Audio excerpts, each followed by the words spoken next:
Hi friends, welcome back to our channel friendly heart beats. ఈరోజు నేను Hospital Playlist season number 1 episode number 12 చెప్పబోతున్నాను.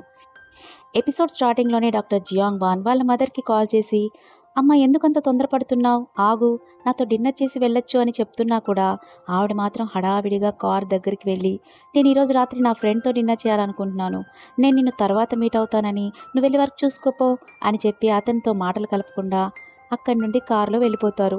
ఆ next సీన్లో doctor Zhang ఒక్కరే కూర్చుని దీర్ఘంగా ఆలోచిస్తూ ఉండగా అక్కడికి డాక్టర్ లీ ఎగ్జూన్ వచ్చి, ఏంటి ప్రాబ్లం నాకు చెప్పొచ్చుగా అని అడుగుతారు. ఆవిడ చెప్పాలనుకుంటుంది కానీ మళ్ళీ వద్దులే అని అనుకుంటుంది. మళ్ళీ అడిగినా కూడా తను చెప్పకుండా ఇగ్నోర్ చేస్తుంది. ఆ నెక్స్ట్ సీన్లో డాక్టర్ చెసాంగ్ మరియు మిలిటరీ డాక్టర్ కూర్చుని మాట్లాడుతూ ఉంటారు. ఏంటంటే డాక్టర్ చెసాంగ్ వేరే బ్రాంచ్కి ట్రాన్స్ఫర్ అయ్యి వెళుతుండగా అతను కూడా అక్కడికి వచ్చేస్తాను అని అంటూ ఉంటారు. అయితే నా తర్వాత ఇక్కడ సీనియర్ పొజిషన్ మీదే, సో నా తర్వాత ఈ డిపార్ట్మెంట్కి నువ్వే చీఫ్ అవ్వాలి అని ఆవిడంటే అతను సారీ, నా మనసు దీనికి ఒప్పుకోవడం లేదు, నాకు కాస్త టైం కావాలని అక్కడి నుండి వెళ్ళిపోతారు. ఆ తర్వాత డాక్టర్ కిమ్ తన లవర్కి కాల్ చేసి ఏం చేస్తున్నావు అని అడిగి, ఆమె ఇంట్లో ఉన్నాను అనగానే నేను వస్తున్నాను, నువ్వు నిద్రపోకు అని చెప్పి కాల్ కట్ చేసి బయలుదేరుతారు. ఆ నెక్స్ట్ సీన్లో డాక్టర్ సియోక్ శోకంగా కూర్చుని ఉండటం చూపిస్తారు. ఇంతలో అక్కడికి చెసాంగ్ మరియు లీ ఎగ్జూన్ వస్తారు. ఏమైంది అని అడిగితే వాళ్ళ నాన్న వీలునామాలో సియోక్ ప్రస్తుతం ఉన్న జాబ్ని రిజైన్ చేసి వాళ్ళ నాన్న కంపెనీ బాధ్యతలను తీసుకోవాలని రాసి ఉంటారు. అతనికి ఆ జాబ్ అంటే ఎంత ఇష్టమో వాళ్ళ నాన్నకు బాగా తెలుసు. తెలిసినా కూడా ఎందుకు ఇలా చేశారని చాలా బాధపడుతూ ఉంటాడు సియోక్. ఈ విషయాన్ని సియోక్కి మరియు వాళ్ళ మదర్కి ఆ లాయర్ చెప్పే సీన్ని మనకి చూపిస్తారు. మరోవైపు డాక్టర్ జియాంగ్ వాన్ కాల్ రావడంతో ఎమర్జెన్సీ కేసు అని పరుగులు తీస్తారు. ఏంటంటే ఒక చిన్న పాపకి హార్ట్ బీట్ చాలా వేగంగా ఉండడం మరియు లివర్లో ప్రాబ్లం ఉండడం వల్ల ఎమర్జెన్సీ కేసు అని అడ్మిట్ అయి ఉంటుంది. సో ఆ విషయంగా డాక్టర్ జియాంగ్ వాన్ డాక్టర్ జాంగ్కి కాల్ చేసి ఇమీడియట్గా రమ్మని చెప్తారు. దాంతో ఆవిడ తినడం మానేసి పరుగులు తీయడం మొదలు పెడతారు. మరోవైపు డాక్టర్ లీ ఎగ్జూన్ మరియు సెకండ్ ఇయర్ స్టూడెంట్ కలిసి తింటూ ఉంటారు. ఆ టైంలో డాక్టర్ సియోక్ అక్కడికి వస్తారు. ఆ తర్వాత డాక్టర్ లీ ఎగ్జూన్ వాళ్ళిద్దరికి కాస్త ప్రైవసీ ఇస్తే బాగుంటుందని అక్కడ నుండి సైలెంట్గా లేచి వెళ్ళిపోతారు. వీళ్ళిద్దరూ ఒకరినొకరు చూసుకుని హ్యాపీగా తినడం మొదలు పెడతారు. ఆ నెక్స్ట్ సీన్లో డాక్టర్ జియాంగ్ వాన్ తన పేషెంట్ని చూసి పాపకి బ్లీడింగ్ ఎక్కువగా పోతుందని, 2 hours వరకు ఆపరేషన్ చేయడానికి పడుతుందని, మీరు ధైర్యంగా ఉండండి అని వాళ్ళ పేరెంట్స్కి ధైర్యం చెప్తూ ఉంటారు. ఆ నెక్స్ట్ సీన్లో డాక్టర్ లీ ఎగ్జూన్కి కొత్త పేషెంట్ రావడంతో అతనికి తన ఆర్గాన్ డొనేట్ చేస్తానని పేషెంట్ యొక్క వైఫ్ డాక్టర్ని రిక్వెస్ట్ చేస్తూ ఉంటుంది. అయితే మీ ఇద్దరు మ్యారేజ్ రిజిస్టర్ అయ్యి ఉంటే తప్ప మీ హస్బెండ్కి మీ ఆర్గాన్ని డొనేట్ చేయడం మేము యాక్సెప్ట్ చేయమని డాక్టర్ లీ ఎగ్జూన్ చెప్తారు. నా భర్తను ఎలాగైనా కాపాడండి అని ఆవిడ చాలా వేడుకుంటారు. ఆ పేషెంట్ వాళ్ళు బయటకు వెళ్ళిన తర్వాత డాక్టర్ లీ ఎగ్జూన్ ఈ పేషెంట్ కోసం బ్రెయిన్ డెడ్ అయిన పేషెంట్ యొక్క లివర్ దొరుకుతుందేమో అని ఆరా తీయమని ఇంటర్న్ డాక్టర్స్కి చెప్తారు. ఆ నెక్స్ట్ సీన్లో డాక్టర్ జియాంగ్ వాన్ మరియు డాక్టర్ జాంగ్ పాపకి ఆపరేషన్ చేస్తున్న సమయంలో జాంగ్ యొక్క కడుపులోంచి విపరీతమైన సౌండ్స్ వస్తూ ఉంటాయి. ఏంటంటే ఆమె టైంకి తినకుండా ఆపరేషన్కి అటెండ్ అవ్వడం వల్ల ఆకలికి పేగులు అరుస్తున్నాయన్నమాట. దాంతో డాక్టర్ జియాంగ్ వాన్ ఆమెను తదేకంగా చూస్తూ ఉంటారు. ఆ నెక్స్ట్ సీన్లో ఈ జూనియర్ డాక్టర్స్ అందరూ మాట్లాడుకుంటున్న సమయంలో అక్కడికి డాక్టర్ చెసాంగ్ వస్తారు. ఇంటర్న్ డాక్టర్లో ఇద్దరిని మాత్రం అక్కడ విడిచిపెట్టి మిగిలిన వాళ్ళని డిన్నర్కి ఇన్వైట్ చేస్తారు. మిలిటరీ డాక్టర్ మరియు మిగిలిన వాళ్ళు వెళ్ళిన తర్వాత ఆ అమ్మాయి మన ఇద్దరిని మాత్రమే ఎందుకు వదిలిపెట్టి వెళ్ళారు అని ఆ మేల్ డాక్టర్ని అడిగితే అతను, ఎందుకంటే నేను నిన్ను ఇష్టపడుతున్న విషయం ఆవిడకి చెప్పాను, మన ఇద్దరికి ప్రైవసీ కావాలని వాళ్ళందరినీ ఆవిడ డిన్నర్కి తీసుకెళ్లారు అని చెప్తాడు. దాంతో ఆ అమ్మాయికి ఏం మాట్లాడాలో తెలియదు. మరోవైపు ఆపరేషన్ సక్సెస్ఫుల్గా ముగించుకొని బయటకు వచ్చిన జియాంగ్ వాన్ పాప వాళ్ళ ఫాదర్ అండ్ మదర్కి పాప యొక్క కండిషన్ గురించి ఎక్స్ప్లెయిన్ చేస్తూ ఉంటారు. ఇంకోవైపు సియోక్ని చూపిస్తారు, డాక్టర్ కిమ్ని ఆపరేషన్ చేస్తుండగా చూపిస్తారు. అలాగే డాక్టర్ లీ ఎగ్జూన్ మరియు డాక్టర్ చెసాంగ్ని కూడా చూపిస్తారు. ఏంటంటే వీళ్ళందరూ బిజీగా వాళ్ళ వర్క్స్ని వాళ్ళు చేసుకుంటూ ఉన్నట్లుగా మనకి చూపిస్తారు. ఆ టైంలోనే డాక్టర్ జియాంగ్ వాన్ డాక్టర్ చెసాంగ్ దగ్గరికి వచ్చి, నీకు హెల్త్ బాగాలేని టైంలో నేను డిస్టర్బ్ చేస్తున్నాను, సారీ అని చెప్పి తాను నడిపే డాడీ లాంగ్ లెగ్స్ ట్రస్ట్ విషయాలన్నీ ఇక మీదట చెసాంగ్ని చూసుకోమని చెప్తారు. ఆమె, నాకు ఆ ట్రస్ట్ని చూసుకోవడం వల్ల ఎలాంటి ఇబ్బంది లేదు, నేను చక్కగా నిర్వర్తిస్తాను అని అంటూ ఉంటారు. ఆ నెక్స్ట్ సీన్లో లీ ఎగ్జూన్ చెప్పడం వల్ల డాక్టర్ సియోక్ ఆ సెకండ్ ఇయర్ స్టూడెంట్ గురించి మాట్లాడుతూ ఉంటారు. అతను ఆల్రెడీ డైవోర్స్డ్ అని, మళ్ళీ ఇంకొక అమ్మాయికి ఛాన్స్ ఇవ్వాలన్న ఉద్దేశం తనకి లేదని అంటూ ఉంటారు. అయితే లీ ఎగ్జూన్ మాత్రం అతనికి అర్థమయ్యేలాగా చాలా విషయాలు చెప్పినా కూడా డాక్టర్ సియోక్ ఎందుకో ఇగ్నోర్ చేస్తూ ఉంటారు. అంటే ఆలోచనలోనే ఉంటారన్నమాట, ఈ అమ్మాయిని యాక్సెప్ట్ చేద్దామా వద్దా అన్నట్టు. ఆ నెక్స్ట్ సీన్లో డాక్టర్ కిమ్ ఆపరేషన్ చేసి అలసిపోవడం వల్ల ఏదైనా క్యాబ్ బుక్ చేసుకుని ఇంటికి వెళ్ళాలనుకుంటూ బయటకొస్తున్న సమయంలో అతని లవర్ కాల్ చేయడంతో ఆమెకి అదే విషయం చెప్తూ ఉంటారు. ఇంతలో ఆవిడ తన ఎదురుగా వచ్చి నిల్చుంటుంది. దాంతో ఎగ్జైట్ ఫీల్ అయిపోయిన డాక్టర్ కిమ్ ఆవిడను హాస్పిటల్ ఉందని కూడా చూడకుండా హాస్పిటల్ మెయిన్ డోర్ ముందే కిస్ చేసేస్తారు. ఆ నెక్స్ట్ సీన్లో డాక్టర్ చెసాంగ్ ఒక పేషెంట్కి బ్రెయిన్ ట్యూమర్ ఉందని చెప్పి వెంటనే సర్జరీ చేయాల్సి ఉంటుందని ఆ పేషెంట్కి చెప్తున్న సమయంలో వాళ్ళ వైఫ్ ఎంత తొందరగా వీలైతే అంత తొందరగా ఆపరేషన్ చేయమని చెప్తుంటే ఆ పేషెంట్ మాత్రం నేను ఇంకా ప్రిపేర్ అవ్వలేదు, నాకు కాస్త సమయం కావాలని డాక్టర్ చెసాంగ్తో అడుగుతారు. ఆ నెక్స్ట్ సీన్లో డాక్టర్ కిమ్ లీగ్జున్కి తన చెల్లెలైన లీగ్సన్ విషయం చెప్పాలనుకుంటున్న సమయంలో డాక్టర్ కిమ్కి అనుకోకుండా ఎమర్జెన్సీ కాల్ వస్తుంది. దాంతో అతను సర్జరీ చేయడానికి రెడీ అవుతూ ఉంటారు.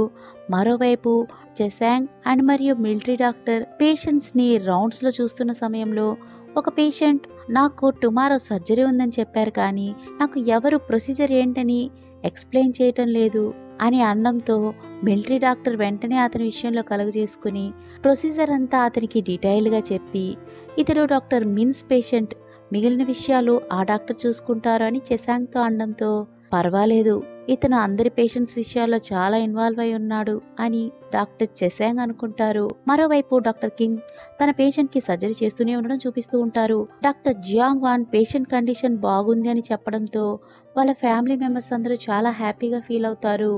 అంతవరకు తిండి తిప్పలు లేకుండా నిద్రాహారాలు మాని ఆ పేషెంట్ పక్కనే ఉన్న జియాంగ్ వాన్ వెంటనే వెళ్ళి ఆవురావురమని ఫుడ్ తినడం మొదలు పెడతారు. ఆ నెక్స్ట్ సీన్లో మళ్ళీ మనకి డాక్టర్ కిమ్ ఆపరేషన్ చేయడం చూపిస్తారు. ఎందుకంటే ఆ పేషెంట్ చాలా సీరియస్ కండిషన్లో ఉంటాడు కాబట్టి. మరోవైపు డాక్టర్ సియోక్ యొక్క పేషెంట్స్ క్యూ ఉండడం చూపిస్తారు. దాదాపు 20 మందికి పైగా ఉంటారు. అందువల్ల అందరు పేషెంట్స్ ఇరిటేట్ అయిపోతూ ఉంటారు. మరోవైపు డాక్టర్ కిమ్ ఆపరేషన్ చేసిన ఆ పేషెంట్కి బ్లడ్ కంట్రోల్ కాకపోవడంతో అతన్ని సేవ్ చేయడం చాలా కష్టమని ఐఆమ్ సారీ అని వాళ్ళ పేరెంట్స్కి చెప్పేయడంతో వాళ్ళ మదర్ చివరిసారిగా ఒకసారి నా బాబుని చూసుకుంటాను అని రిక్వెస్ట్ చేస్తారు. అందుకు కిమ్ సరే అంటారు. మరోవైపు మిలిటరీ డాక్టర్ చెసాంగ్కి ఒక పేషెంట్ గురించి ఎక్స్ప్లెయిన్ చేస్తూ ఉంటారు. మరోవైపు డాక్టర్ కిమ్ వాళ్ళ పేషెంట్ని వాళ్ళ మదర్ వచ్చి చూసినప్పుడు ఆ పేషెంట్ పుట్టినప్పుడు అతనికి తొడిగిన డ్రెస్ని వాళ్ళ మదర్ అతనిపై పరిచి నీకు సంబంధించి ప్రతి విషయం నీ పేరెంట్స్గా మా ఇద్దరికి చాలా ఇంపార్టెంట్ అంటూ వాళ్ళ నాన్నని చూపిస్తూ ఇలా అంటూ ఉంటారు. ఈ డ్రెస్ నీకు మొదటిసారి తొడిగింది, అందుకనే దీన్ని చాలా భద్రపరిచాను, కానీ ఈ సమయంలో ఇది నీ దగ్గరే ఉండాలి, కానీ మా ఇద్దరిని ఇలా వదిలి వెళ్ళిపోకురా ప్లీజ్ అని తన కొడుకుని చూసి ఏడుస్తూ ఉంటే ఆ తల్లి వేదన చూసి మన గుండెలు కూడా చాలా బరువెక్కిపోతాయి. అక్కడే నిల్చున్న డాక్టర్స్ కూడా బోరుమని ఏడ్చేస్తారు. మరోవైపు డాక్టర్ సియోక్ యొక్క పేషెంట్ ప్రెగ్నెన్సీ అల్ట్రాసౌండ్ స్కాన్ తీసి చూడగా కడుపులోని బిడ్డ హార్ట్ బీట్ ఆగిపోయిందని ఆపరేషన్ చేసి బిడ్డను బయటకు తీయాలని డాక్టర్ సియోక్ చెప్పడంతో ఆ తల్లి బాధని ఆ ఏడుపుని ఆపడం ఎవరి తరం కాదు. దాంతో ఆ వార్డులో ఉన్న ఒక్క పేషెంట్ అయినా సరే మాట్లాడకుండా మౌనమైపోతారు. మరోవైపు డాక్టర్ చెసాంగ్ మిలిటరీ డాక్టర్ చెప్పిన పేషెంట్ యొక్క పరిస్థితిని చూసి ఆమె బ్రెయిన్ డెడ్ అయి ఉందని, కాబట్టి 1 వారం కన్నా ఆమె బ్రతకడం కష్టమని చెప్పేస్తారు. దాంతో వాళ్ళ రిలేటివ్స్ ఏడుస్తూ ఉండగా తన పక్కనే ఉన్న ఇంటర్న్ లేడీ డాక్టర్ చూస్తుండగా అప్పుడే చెసాంగ్ ఈ పేషెంట్ పేరు చూస్తుంటే నాకు ఇంకొక పేషెంట్ గుర్తొస్తున్నారు, ఆమె పేరు కూడా ఇదే, ఆవిడ కూడా నేను సర్జరీ చేసిన కొద్ది రోజులకి చనిపోయారు అంటూ ఉండగా ఈ ఇంటర్న్ డాక్టర్ డాక్టర్ చెసాంగ్ మాట్లాడుతున్నది వాళ్ళ అమ్మ గురించి అని అర్థమైపోయి ఆమె కళ్ళ నుండి నీళ్ళు వచ్చేస్తూ ఉంటాయి. వాళ్ళ మమ్మీకి ఆపరేషన్ చేసిన డాక్టర్ యొక్క షూ సైజ్ మాత్రమే తెలిసిన ఆ ఇంటర్న్ డాక్టర్ చెసాంగ్ మాటలకి తన్ని తాను కంట్రోల్ చేసుకోకుండా బోరును ఏడ్చి ఆమెని గట్టిగా హక్ చేసుకుంటుంది. దాంతో డాక్టర్ చెసాంగ్ ఆమెని కంట్రోల్ చేస్తూ ఉంటుంది. మరోవైపు డాక్టర్ లీగ్జున్ తన పేషెంట్కి ఆపరేషన్ సక్సెస్ఫుల్గా కంప్లీట్ చేయడంతో ఆ పేషెంట్ యొక్క వైఫ్ డాక్టర్ లీగ్జున్కి కృతజ్ఞతలు తెలుపుతూ ఉంటుంది. ఆ నెక్స్ట్ సీన్లో డాక్టర్ కిమ్ హోప్స్ అన్ని వదిలేసిన ఆ పేషెంట్కి మళ్ళీ అతని ఇంటర్న్ డాక్టర్ సలహా ఇవ్వడంతో ట్రీట్మెంట్ ఇవ్వడం స్టార్ట్ చేస్తారు. అందువల్ల ఆ పేషెంట్ బ్రతికేస్తారు. ఆ తర్వాత అతని గర్ల్ ఫ్రెండ్ అతనికి ఎయిర్పోర్ట్ నుండి చేసిన మెసేజెస్ అన్ని ఫోన్లో చూసుకుంటూ డాక్టర్ కిమ్ అప్సెట్ అవుతారు. తను సర్జరీ టెన్షన్లో పడి తన గర్ల్ ఫ్రెండ్ని మీట్ అయ్యేందుకు ఎయిర్పోర్ట్కి వెళ్ళాలి అన్న విషయం మర్చిపోతాడు. ఆ తర్వాత తన గర్ల్ ఫ్రెండ్కి తను గిఫ్ట్ చేసిన రింగ్స్ని క్రిస్మస్ గిఫ్ట్గా పంపించాలని అనుకుంటున్నానని తనతో ఉండే ఇంటర్న్ డాక్టర్కి చెప్పడం చూపిస్తారు. మరోవైపు డాక్టర్ లీ గ్జున్ తన సన్ అయిన ఊజుని వాళ్ళ గ్రాండ్ మదర్తో ఒక 10 days గాను వేరొక ఊరికి పంపిస్తూ ఉంటారు. అందుకోసం బాబుని రెడీ చేయడం చూపిస్తారు. ఆ నెక్స్ట్ సీన్లో మనం ఎప్పటి నుండో ఎదురు చూసే ఒక వండర్ఫుల్ మ్యాటర్ ఒకటి జరుగుతుంది. అదేంటంటే డాక్టర్ లీ గ్జున్ డాక్టర్ చెసాంగ్ ఉండే చోటుకి వెళ్ళి ఆమెకి ప్రపోజ్ చేసేస్తారు. నేను ఇప్పుడు కూడా చెప్పకుండా భయపడుతూ కూర్చుంటే నిన్ను ఎప్పటికీ మిస్ అయిపోతాను. కాబట్టి బాగా ఆలోచించి టైం తీసుకుని నాకు నీ జవాబుని ఇవ్వు. నేను ఎంతకాలమైనా వెయిట్ చేస్తానని చెప్పి అక్కడి నుండి లీ గ్జున్ వెళ్ళిపోతారు. ఆ నెక్స్ట్ సీన్ లో మిలిటరీ డాక్టర్ ని చూపిస్తారు. అతనికి డాక్టర్ చెసాంగ్ షూస్ ని గిఫ్ట్ గా ఇచ్చి ఉంటారు. ఆ షూస్ లోపల ఒక లెటర్ పెట్టి కంగ్రాట్స్ అని రాసి ఉంటారు. ఎందుకంటే ఇప్పుడు చెసాంగ్ ఉండే ప్లేస్ కి ఆ మిలిటరీ డాక్టర్ ప్రమోట్ అయ్యాడు కాబట్టి. సో అతను డాక్టర్ చెసాంగ్ కి ప్రపోజ్ చేసిన విషయాన్ని గుర్తు చేసుకుని మురిసిపోతూ ఉంటాడు. ఆ నెక్స్ట్ సీన్ లో ఈ ఫ్రెండ్స్ అందరూ కూర్చొని డిన్నర్ చేస్తూ ఉంటారు. టుమారో క్రిస్మస్ కాబట్టి ప్లాన్స్ ఏంటి అని మాట్లాడుకుంటూ ఉంటారు. ఆ టైంలో సియోక్ తన జాబ్ ని రిజైన్ చేసి తన ఫాదర్ కంపెనీని రన్ చేయాలనుకుంటున్నానని చెప్తాడు. అందుకు వాళ్ళందరూ నీ వల్ల అవుతుందా అని మాట్లాడుతుండగా డాక్టర్ కింగ్ మాత్రం ట్రై చేయనివ్వండి, వాడి వల్ల కాకపోతే మళ్ళీ ఇక్కడికే వచ్చేస్తాడు అని అంటూ ఉంటాడు. అప్పుడు డాక్టర్ సియోక్ కామెడీగా నేను నాకు ఇష్టమైనది చేయాలనుకుంటున్నాను, సో నేను ఒక బ్యాండ్ ని స్టార్ట్ చేద్దాం అనుకుంటున్నాను అని అంటాడు. దాంతో వాళ్ళందరూ పగలబడి నవ్వి తర్వాత వాళ్ళందరూ కలిసి ఒక బ్యూటిఫుల్ సాంగ్ ని పాడతారు. వీరందరూ ఆ పాట పాడుతున్న సమయంలోనే వాళ్ళ పేషెంట్స్ అందరూ వచ్చి వాళ్లకు కృతజ్ఞతలు తెలపడం, వాళ్ళ సంతోషం డాక్టర్స్ తో పంచుకోవడం, క్రిస్మస్ విషెస్ చెప్పడం, ఇలాంటి అన్ని సీన్స్ ని మనకి ఒకటి తర్వాత ఒకటి చూపిస్తూ వస్తారు. ఆ తర్వాత సీన్ మనం ఎంతగానో ఎదురు చూసే మరొక అద్భుతమైన సీన్. అదేంటంటే డాక్టర్ జియాంగ్ వాన్ కి డాక్టర్ జాంగ్ వచ్చి ప్రపోజ్ చేయడం. ఏంటంటే ఆమె అతనికి ఎలా ప్రపోజ్ చేయాలో తెలియకుండా ఆమె నోరు తెరవడానికి ముందే కళ్ళల్లో నీళ్లను వదులుతూ ఉంటుంది. ఆమెకు మాటలు రావు, కేవలం ఏడుపు మాత్రమే వస్తుంటుంది. ఎందుకు ఏడుస్తున్నానో నాకు తెలీదు, కానీ నువ్వంటే నాకు చాలా ఇష్టం.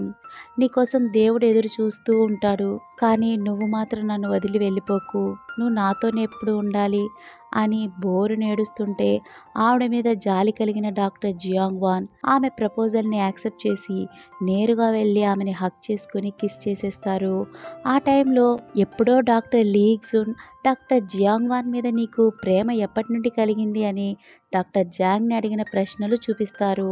అప్పుడు ఆమె లవ్ అట్ ఫస్ట్ సైట్ అని చెప్తుంది. దాంతో వాళ్ళిద్దరు మొదటిసారిగా కలిసిన సీన్స్ అన్నిటిని వరుసగా చూపిస్తూ ఉంటారు. ఆ తర్వాత సీన్లో డాక్టర్ సియోక్ వర్క్ కంప్లీట్ చేసుకుని బయటకు వస్తుండగా అతనికి ఆ సెకండ్ ఇయర్ స్టూడెంట్ మీరు నాతో డిన్నర్ చేయడానికి రాగలరా, నా కోసం సమయాన్ని కేటాయించగలరా అని ఒక మెసేజ్ చేస్తుంటుంది.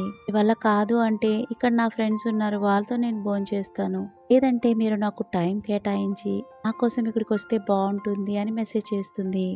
అందుకే తను సారీ అని మెసేజ్ చేస్తారు. ఆ తర్వాత ఆవిడ కాల్ చేయడంతో చేసి మాట్లాడుతున్న సమయంలో ఈ కథకి ఎండ్ కార్డ్ పడుతుంది.